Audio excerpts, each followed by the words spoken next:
Baik Ibu-Ibu, tadi telah membantu saya untuk mengisi lembar cerita 1A, yaitu tentang menghitung besarnya pendapatan dan pengeluaran yang telah ada di contoh tadi, yaitu pendapatan dan pengeluaran Ibu Lili dan Pak Rusli.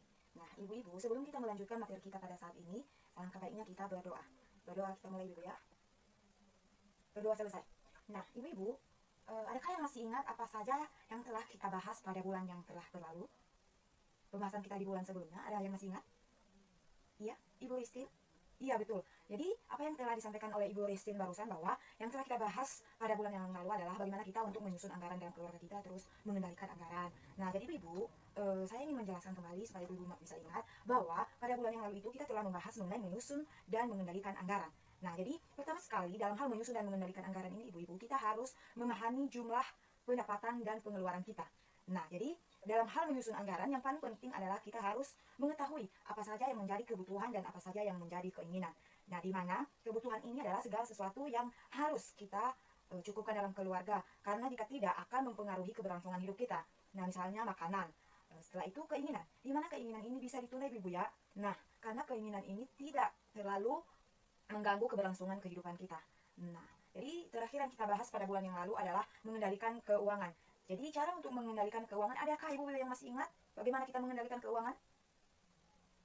Nah, jadi Ibu-Ibu, cara untuk mengendalikan keuangan seperti yang telah disampaikan, bahwa ada dua sistem yang kita gunakan untuk mengendalikan keuangan dalam keluarga.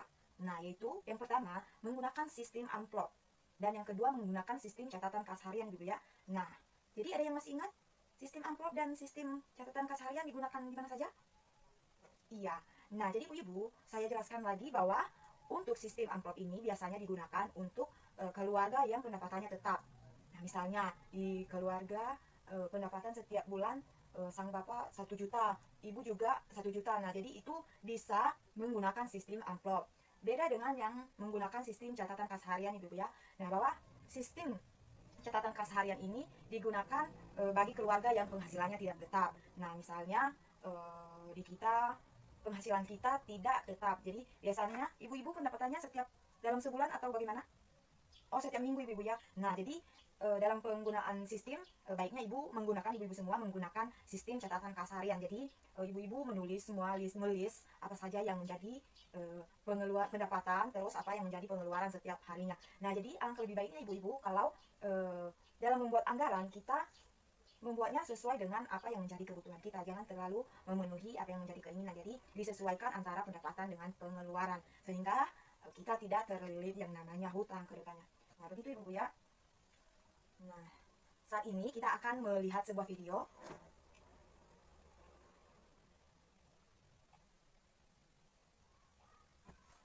Ibu-ibu, uang rumah tangga perlu dikelola agar pengeluaran bisa seimbang dengan pendapatan. Semakin terbatas pendapatan kita, semakin harus terampil kita mengelola uang rumah tangga. Bagaimana caranya? Mulailah dengan menghitung dan mencatat perkiraan pendapatan dan pengeluaran keluarga setiap bulannya. Kemudian tentukan pengeluaran apa yang termasuk kebutuhan dan apa yang termasuk keinginan. Kurangi, tunda, atau kalau perlu, batalkan keinginan agar pendapatan bisa seimbang dengan pengeluaran. Selanjutnya, buatlah anggaran bulanan, yaitu rencana pengeluaran yang seimbang jumlahnya dengan perkiraan pendapatan dalam 1 bulan. Utamakan pengeluaran yang merupakan kebutuhan. Seringkali beberapa anggota keluarga perlu uang secara bersamaan untuk kebutuhan yang berbeda. Bicarakan dan sepakatilah bersama kebutuhan yang harus didahulukan. Dan terakhir, gunakan uang sesuai dengan anggaran yang sudah dibuat. Kita bisa memakai sistem amplop dan membuat catatan kas harian untuk mengendalikan pengeluaran. Nah, ibu-ibu, bagaimana? Mudah kan? Nah, jadi mungkin demikian video yang telah kita putar, Ibu ya. Nah, jadi video ini sesuai dengan apa yang telah kita bahas barusan, Ibu ya. Nah, jadi saat ini biar kita tidak ngantuk, jadi saya ajak ibu-ibu semua untuk membentuk lingkaran. Jadi kita akan bikin satu permainan. Nah, permainannya itu adalah, ayo, ada yang mau permainan apa? Nah, jadi permainannya itu adalah si kucing. Nah, jadi pada permainan ini saya ingin mengajak ibu-ibu pada hitungan kelipatan kelima, ibu-ibu menirukan suara kucing, yaitu meong. Nah, kayak gitu Ibu ya. Nah, jadi setiap kelipatan kelima, jadi kelipatan kelima maksudnya angka 5, 10, 15, 20, 25 dan seterusnya Ibu ya. Nah, jadi kita berhitung dari angka 1, 2 sampai seterusnya. Nah, jadi setiap yang mendapat angka 5, 10, 15 dan 20 jadi menyebutkan meong. Nah, baik ibu-ibu, terima kasih telah bermain bersama. Nah, ibu-ibu, saat ini ibu-ibu, mari kita membentuk kelompok. Ya, sesuai dengan kelompok yang telah kita buat pada bulan sebelumnya ibu-ibu ya. Nah, jadi ibu-ibu boleh bergabung dengan anggota kelompoknya masing-masing. Baik ibu-ibu, jadi berutang boleh saja ya ibu-ibu ya, boleh saja kita lakukan. Tapi kita harus mempertimbangkannya dengan matang. Dan uang yang kita dapatkan atau uang yang telah kita pinjam harus kita kelola dengan baik. Supaya kita tidak terus tergantung dengan yang namanya utang. Ya begitu ibu ya. Jadi pada saat ini mari kita melihat poster. Nah ini ada sebuah poster. Nah jadi ibu-ibu kita boleh baca bersama-sama poster ini. Gali lubang tutup lubang. Nah jadi rata-rata kita dalam berutang sering gali lubang tutup lubang karena itu penyebabnya adalah kita kurang dalam pengendalian keuangan keluarga ibu ya. Nah jadi dalam hal berutang ini ibu-ibu, nah ini adalah hal yang sangat penting agar kita berhenti untuk berutang. Nah yang pertama adalah rencanakan penggunaan uang dan kendalikan pengeluaran. Nah jadi seperti apa yang telah kita bahas tadi dengan ulasan yang di bulan lalu, bahwa kita harus merencanakan penggunaan uang dan kita juga harus mengendalikan pengeluaran ibu-ibu ya, seperti yang telah kita bahas tadi. Bahkan bulan lalu telah kita bahas bahwa dalam mengendalikan keuangan keluarga itu kita menggunakan sistem amplop dan sistem catatan kas harian, begitu ibu ya. Terus yang kedua, menabunglah sejak awal sedikit demi sedikit asalkan rutin. Nah jadi maksudnya ibu-ibu menabung sejak awal adalah dengan menyisihkan sebagian dari pendapatan kita di awal. Jadi di awal pas kita dapat pendapatan kita, nah kita menyisihkannya di situ. Jadi kita jangan menyisihkan pendapatan kita di akhir karena akan sangat berabe urusannya nanti ibu ya. Nah sehingga sampai kapanpun kita nggak bisa menabung. Nah terus yang terakhir di sini adalah buatlah pertimbangan yang matang sebelum memutuskan untuk berutang. Nah jadi ibu-ibu, sebelum kita melakukan utang atau berutang di mana-mana, nah jadi kita baiknya membuat pertimbangan yang matang terlebih dahulu. Jadi lebih baik kita menggunakan tabungan yang ada sebelumnya atau menjual beberapa properti yang memang masih memiliki nilai untuk dijual daripada kita melakukan yang namanya berutang. Nah, jadi begitu ibu-ibu ya. Nah, ibu-ibu, apakah ibu-ibu masih ingat yel-yel kita di bulan yang lalu? Oh iya, masih ada yang ingat ternyata ya. Nah, jadi saat saya mengatakan nantinya ibu-ibu ya, uang tidak cukup, ya diatur dong. Nah, begitu ibu-ibu ya. Nah, jadi mari kita praktekkan sekali lagi. Uang tidak cukup, ya diatur dong. Nah, jadi sekarang kita akan masuk pada langkah 2 ibu-ibu ya. Nah jadi di langkah 2 ini kita akan membahas tentang merencanakan utang dengan hati-hati. Nah ibu-ibu, dimana pada sebelumnya atau barusan kita membahas tentang mengendalikan keuangan. Jadi saat ini kita akan merencanakan yang namanya utang dengan sangat hati-hati. Nah begitu ibu-ibu ya.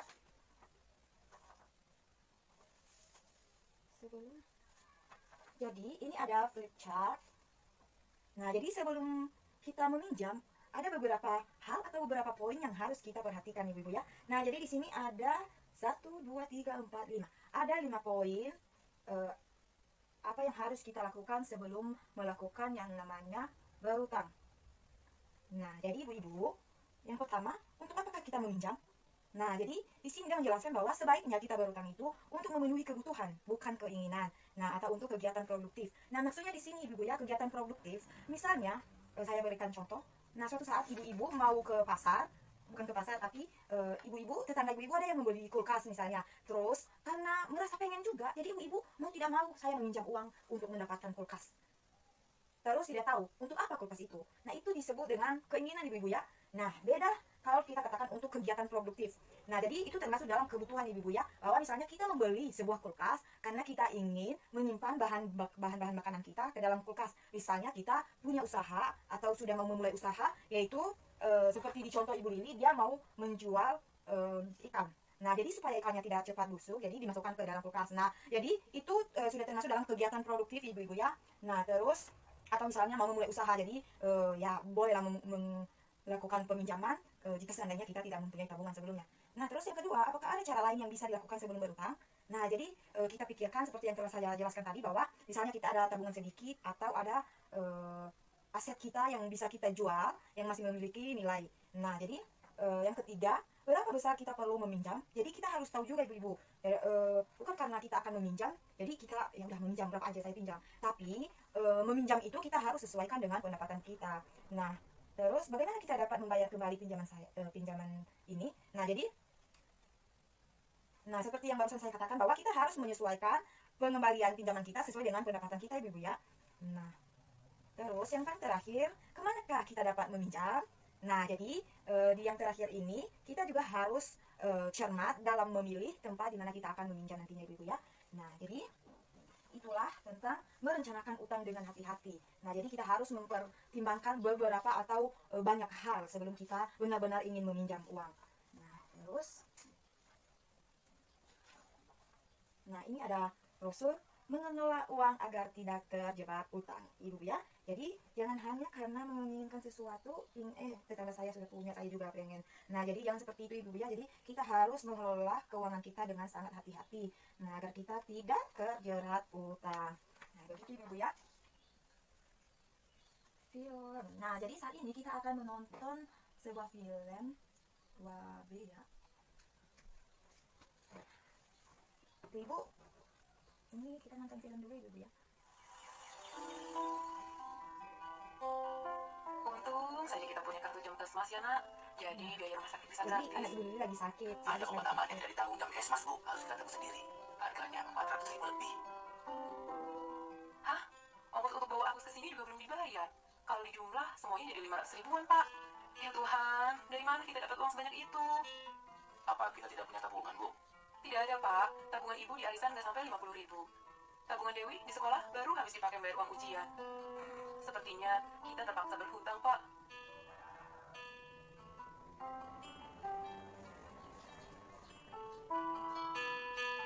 Ibu menyesal pinjam uang ke Bu Raiba. Utang kita yang 500 ribu, udah ibu bayar 100 ribu bulan lalu. Tapi kita masih harus store 500 ribu lagi dalam 5 bulan ini. Padahal waktu menyerahkan uangnya, Bu Raiba sudah langsung memotong 50 ribu. Utang kita jadi banyak sekali, Pak. Itu pasti Pak Ceti, Pak. Dia pasti mau nagih utang juga. Berapa utang kita ke Pak Ceti? Cuma 100 ribu, Pak, untuk bayar cicilan utang ke Bu Raiba. Tapi harus lunas dalam 1 minggu. Dan ibu harus tahu 20 ribu setiap minggunya. Ibu belum bayar minggu lalu. Sekarang Pak Ceti udah datang lagi.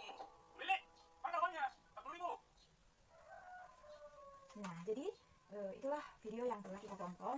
Nah, jadi sebenarnya ibu-ibu dalam hal meminjam ini kita harus mempertimbangkan. Jadi kita harus mencari tempat peminjaman yang bunganya terkecil. Terus kita harus juga bisa menghitung mahal murahnya utang yang akan kita pinjamkan, yang akan kita pinjam ibu-ibu ya. Nah, jadi dalam hal menghitung mahal murahnya utang ini kita harus pertama mencari tahu. Ini di langkah 3, kita akan langsung ke langkah 3 bahwa di manakah sebaiknya Ibu Lili akan berutang. Nah, jadi memilih tempat meminjam. Nah, jadi dalam hal memilih tempat meminjam, dan sebelumnya ibu-ibu, sebelum kita sampai ke sana, kita harus membahas tentang, saya ingin menyampaikan tentang apa yang telah kita bahas sebelumnya, bahwa dalam hal melakukan peminjaman ini kita harus menyesuaikan yang namanya pendapatan dengan uang yang kita pinjam. Jadi jangan nanti kita meminjam uang, ujung-ujungnya kita tidak bisa membayar. Nah, jadi itu akan kembali lagi nanti dengan poster yang sudah kita lihat tadi, bahwa gali lubang tutup lubang. Nah, jadi kita harus pintar-pintar dalam hal mengelola yang namanya utang ibu ya. Jangan sembarangan melakukan utang di mana-mana. Terus yang langkah ketiga kita adalah memilih tempat meminjam. Nah, jadi ibu, apa saja sih, di mana saja ibu biasanya meminjam? Iya betul ibu. Nah, jadi di sini ada flip chart 2B bahwa tempat meminjam. Nah, tempat meminjam ini ada beberapa diantaranya: saudara atau kerabat, rentenir atau bank keliling, kelompok simpan pinjam, koperasi simpan pinjam, dan bank. Nah, jadi ibu-ibu, tempat meminjam ini memiliki kelebihan dan kekurangannya masing-masing. Nah, jadi tergantung kepada kita mau meminjam di tempat yang mana. Nah, jadi saya berikan satu contoh aja bahwa misalnya dalam proses cepat dan mudahnya. Nah, jika kita meminjam kepada saudara kita, nah kita akan lebih mudah, tetapi belum tentu saudara mau memberikan kita pinjaman ya ibu ya. Nah, terus yang kedua, rentenir. Nah, kalau kita meminjam ke rentenir termasuk mudah ibu ya, untuk proses cepat dan mudahnya. Nah, dia prosesnya mudah. Terus kalau kelompok simpan pinjam, dia akan lebih mudah ibu-ibu ya, selama uang kasnya tersedia. Terus kelompok simpan pinjam, koperasi simpan pinjam cenderung rumit karena kita harus menjadi anggota dan kita juga harus mengisi formulir dengan berbagai syarat yang ada di tempat peminjaman itu. Terus bank, nah itu rumit juga ya ibu ya, karena meminjam di bank itu kita harus memberikan dokumen, melampirkan formulir yang mereka punya di sana, terus kita isi. Nah, jadi kita harus cermat dalam memilih tempat meminjam dengan saya katakan dari awal bahwa lebih baik cari yang tempat peminjamannya, pengembaliannya lebih murah atau rendah, persenannya lebih rendah gitu ya. Nah, bagi ibu-ibu, mungkin demikian materi yang saya sampaikan pada saat hari ini. Nah, jadi di bulan berikut kita akan pertemuan dan membahas tentang menabung. Nah, jadi pada bulan yang akan datang kita akan membahas tentang menabung. Nah, begitu ibu ya. Nah, jadi sebelum kita mengakhiri pertemuan kita pada saat hari ini, mari kita berdoa sejenak. Berdoa selesai. Baik ibu-ibu, terima kasih untuk kesempatan ibu-ibu hadir pada saat ini. Semoga ibu-ibu tidak ada bosan-bosannya ketemu dengan saya setiap bulannya. Nah ibu-ibu, mungkin demikian pembahasan kita dan saya ucapkan terima kasih. Ya Allah.